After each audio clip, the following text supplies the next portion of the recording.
speaking of Friday, it's one of my all-time favorite movies in the universe, okay? Now if I wrote you a love note and make you smile at every word I wrote, what would you do? Would that make you wanna change your seat? So, good afternoon, everyone. Today is Saturday, August 16th, and it is officially, I mean, it's the weekend, so I don't know if it's officially day one of me being fired, or if this is just the weekend after getting fired, and then Monday will be day one. I don't know, but I'm on my way now to meet with my real estate homegirls and homeboys at a open house. So yeah, we'll see what that's like. I mean, especially since when I say just, the ink just dried on me changing my license over to the referral division.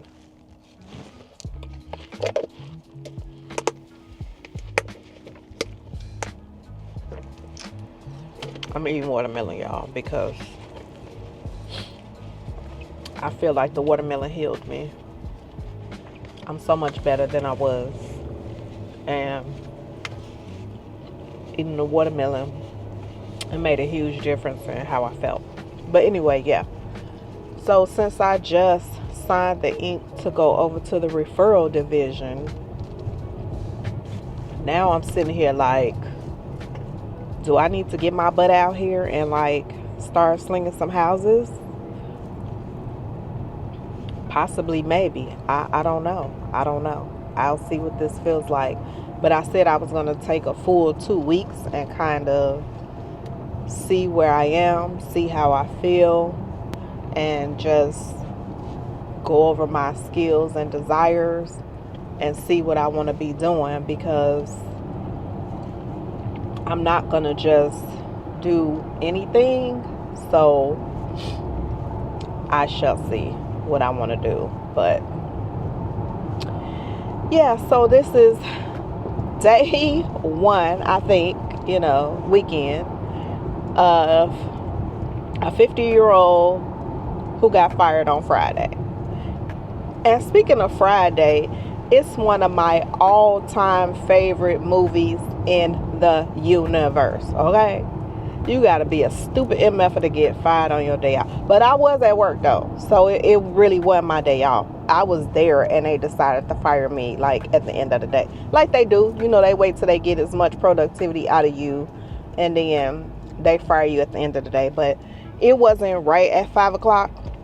They fired me at 4:20 because I think they want to like try to throw you off so you can't get like stuff, but they don't think faster than me, because baby, every time they do something, I send myself an email. So while they was telling me I was fired, I was going through my documents, pulling out stuff, emailing it to my personal email right then and there, because I knew my email was gonna be shut off. So yeah, they don't think faster than your girl. I was a screenshotting all type of conversations that I have been having with managers and all of that, sending it to myself. So yeah, they should have fired your girl at 8 o'clock this morning when I didn't have a chance, in the morning when I didn't have a chance to gather myself and get my stuff together. But it is what it is.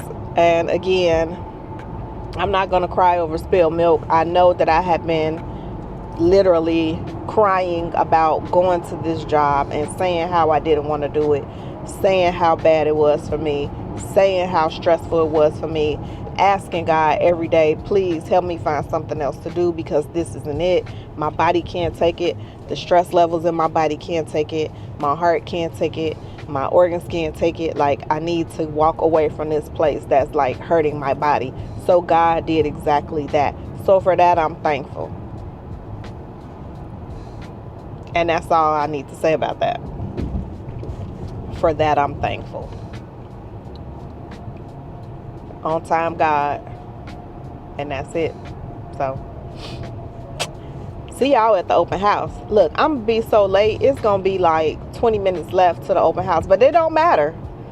It don't matter. But I'm gonna be there. So see y'all there. Good morning, you guys. So welcome to my channel, and if you've been here before, welcome back. So today is, I would say, the official of my day one of, hey, I'm 50 and I just got fired. So Friday I was fired from my job, and today is day one of me being home. Yeah, I was running from my umbrella because obviously I didn't lock it in place when I spin it around, and that sucker started moving, and I thought it was gonna fall over. So yeah, I was getting out the way. Anyway, crisis averted. The umbrella is fine. It didn't fall over. I'm good. But it is super windy. But like I was saying, today is day one of me being home and not clocking into someone else's job. And what I did this weekend was make a plan for myself. So you guys will watch me start it. And not starting today, I kind of started already, but I've been in the journey of digital marketing. I've been on this digital marketing journey, and I've been on the plan of building a digital marketing business. So now you guys will get to see 100% me behind the scenes, what's going on, what I'm doing, and how I'm building my digital marketing business from the ground up without having to do it with my 9 to 5. And so I have been working on it while I was on my 9 to 5, but now I have really no excuse to get my stuff together and basically completely launched. I have no excuses. There is no reason why, even by the end of this week, I haven't completely launched something. And I have done digital products in the past, don't get me wrong. I've done digital products in the past. I've actually done some physical planners that I did on Amazon KDP, so I do have stuff out there, but I never really, I guess I got too comfortable by having my 9 to 5, so I didn't put the correct amount of love and focus into my business and marketing. But now I don't have a 9 to 5, and this is what I do. So I'm a digital marketer. So what you guys will walk along and see is me building out this business, just and trying to make money on my own, trying not and let me take the word trying out. You guys will see me make my own money without having to clock into someone else's dream. So I am, for the first time, following my own dreams and working on that. And let me just say to Black women, because nobody wants to get fired, right? I noticed nobody really wants to get fired. And even for me, even though the place I was working at was very stressful, but when they said the words, we're ending your employment, they tried to say it with a little bit of grace, I guess. We're going to end your employment. And when they said they were going to end my employment, I was thinking, wow, I'm 50 years old and I just got fired.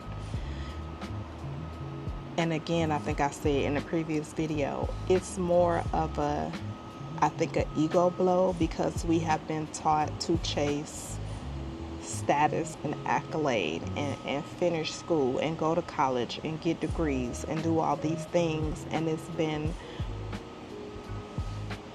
your measure of value was placed on all these things that you accomplished. And so when you hear the words "you're fired," it sometimes, and it can for me, it can leave you feeling unaccomplished. But what I had to remember, and what those around me have been reminding me of, is that I complained about this job every day for almost 2 years straight. I complained about the treatment from the managerial staff if I spoke up or spoke my mind or rebutted something that they asked for feedback on. If I gave feedback that wasn't favorable to what they were looking for, I became a target. So I was a target probably since the first month that I worked for this company. And I came into the company in July of 2023. So by the end of July, I was already being targeted. And I am a woman who does speak my mind, and I'm not allowed. I don't cause trouble. I was gonna say rebel rouser. That's showing my age for real. But I'm not loud. I'm not boisterous. I'm not indignant. I'm not ignorant. I'm often eloquent. But if something does not feel good to me, I have spoken up about it. And I keep saying that I've done it the more that I've gotten older, but no, I can remember being a child and speaking. A true story, I was asked to leave my Catholic high school because there was a protest. My friends say I instituted it, but they fired all the African American teachers. We didn't have instructors to some of the class when we were uh, decompartmentalized, when we were going to other classes. And when you go from one class to the next class, some classes had instructors, some classes didn't. And they basically fired all the black African American instructors who had a voice. And so those who didn't ruffle any feathers or played along with what they wanted to do got a chance to stay. And it wasn't just me, it was almost the whole school. We had a protest out on the main road of where our school was, but I, at the time, was a 16-year-old who wore my hair in box braids, and it was kind of new at the time. Actually, nobody at the school was wearing box braids when I first arrived my sophomore year. And then I am Nigerian American, so I have a name that differs from everybody. So I think because of those things, because of me speaking up, and because of my heritage and my browner skin, I was targeted then, and I began to see the way those who don't like people of color will treat you. And I spoke up against it. And when I spoke up against it, my mom actually, at the time, because a mom, she's trying to take care of her child, she wants me in school, she wanted me to apologize for the interactions that I had with these people, and I told her there's no way I can do that. And so she wanted me to apologize, because they said if she apologizes to us, we'll accept her back in school. And I said, no, I'm not gonna do it. And my mom was so mad at me, y'all. I remember, and she swears that this did not happen, but it did. She grabbed me in my collar, and I'm not very tall, 5'1"-ish, right? And my mom's a taller lady, 5'7", 5'8". She grabbed me up in my collar, and she had me hemmed up against this wall, telling me that I was going to apologize. And I was like, I can't do it. I cannot do it. And she's like, you're going to apologize, they're going to take you back. And I'm like, I don't want them to take me back. And at the time, she didn't understand, but I made it clear to her, my next year is going to be a senior year. If I stay here, they're going to torment me and possibly put as many infractions as they can upon me so I don't graduate. I don't want to play with my future like that with them. And I don't trust them. And they already snapping their fingers at me, calling me gal when I'm walking down the hallway. Why would I stay and want this treatment, more of this treatment? And so I've known then, since I was 16, the way that some people will treat you. And everybody does. I have not been treated like this by every single person that is not of brown skin. But there were times when I showed up and it was like, oh, we love you, because they look at my resume and they love you. And I got this from Exodus Summit, from pet to threat. I don't know exactly who coined the phrase, but I heard it was a group of doctors who coined this phrase, from pet to threat. So they see your resume and it looks beautiful. You're beautiful to them on paper, and then you get there. And of course, the initial meeting is great because I have a great personality. I love people, and so I'm loved instantly. But when they start to push their propaganda and their agenda, how they push it where it doesn't align with my spirit, and I speak up, then I become target number one. And most people won't speak up. Most people just let things go. But again, I want to say to Black women, take care of your health, because these environments that we're working in and causing us stress like this, it's playing a major role on the ease in our bodies. It is. And today, my own theory was proven. I take my blood pressure every single morning before I go to work. I took my blood pressure this morning. My blood pressure was 110 over 73. I'll say, well, we can say 74 or 72 because it's supposed to be measured in even numbers, but that was what my blood pressure cuff measured. And it's the same blood pressure cuff that I have been using. It's the same thing that I have been measuring my blood pressure on all these days that I have been going to work. And actually, last week, and some of the days I didn't feel good, my body didn't feel good, but I couldn't get my diastolic number to read under 79. And today I woke up and I guess my subconscious just was like, this is not something that you have to deal with today. And my body just woke up relaxed. And I had a normal blood pressure for the first time in a very long time without taking medication.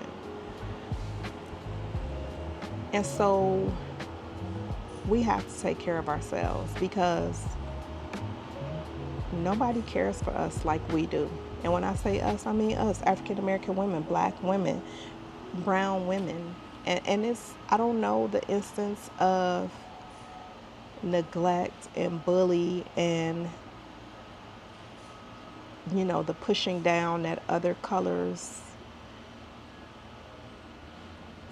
have to deal with in their workplace. But I know for a fact African American women are punched down upon, downtrodden,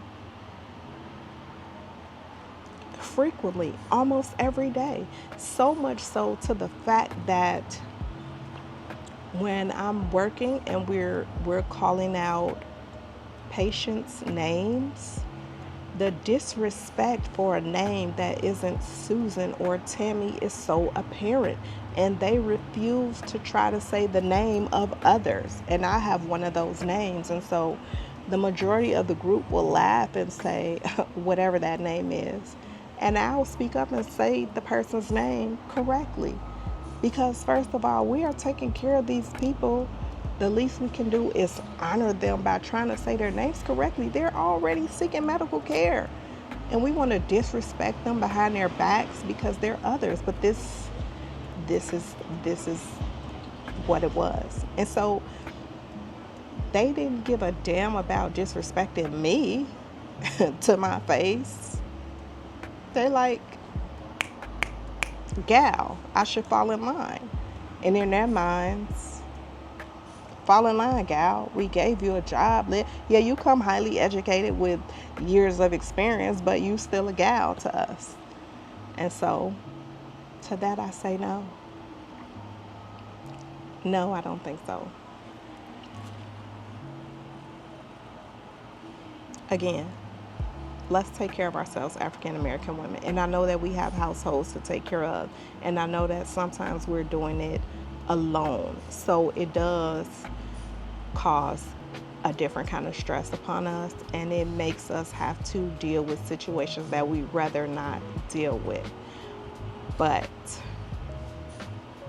I just want us to be in a different situation, which is why I'm doing what I'm doing, you guys. And I'm sure I've spoken about it in other videos, but I did. I went to Cornell University. They had an entrepreneurship, a women's entrepreneurship certification, in which I took that course and completed because my goal is to help women pivot.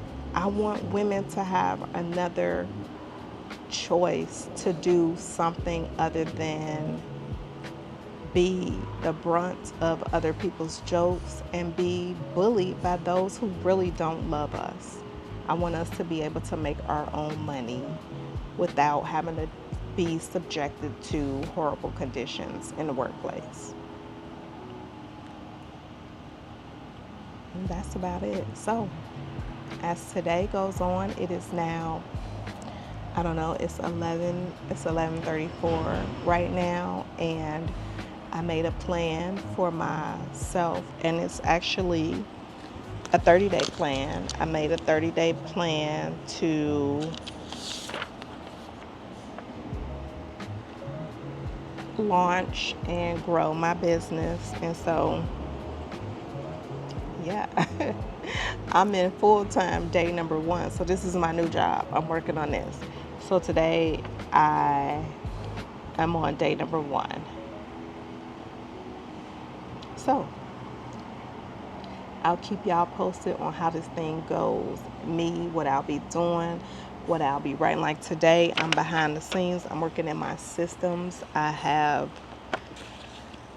a stand store set up, and I was going to go with Wix and Squarespace and all these other things, but I feel like I don't want to be jumping between a provider just yet, like a web provider and a email marketing system. So I will, once I garner some sales, I am going to leave Stan and open my own website, so I will have more control. But for now, this is how I'm doing it. I'm going to do it the Stan way, which seems to be easy. So right now I'm in my dashboard in my store, setting up my products and getting all my descriptions together and just putting all my stuff together. And I am going to launch some coaching for women like us. So that's what I'm going to do. I'm launching, because I'm sure I'm not the only one that's had to pivot or is looking at pivoting. And it was a forced pivot, but welcome. So anyway, y'all, thank you for listening, and I will keep you updated on tomorrow, day 2. All right, see you guys next time. Bye.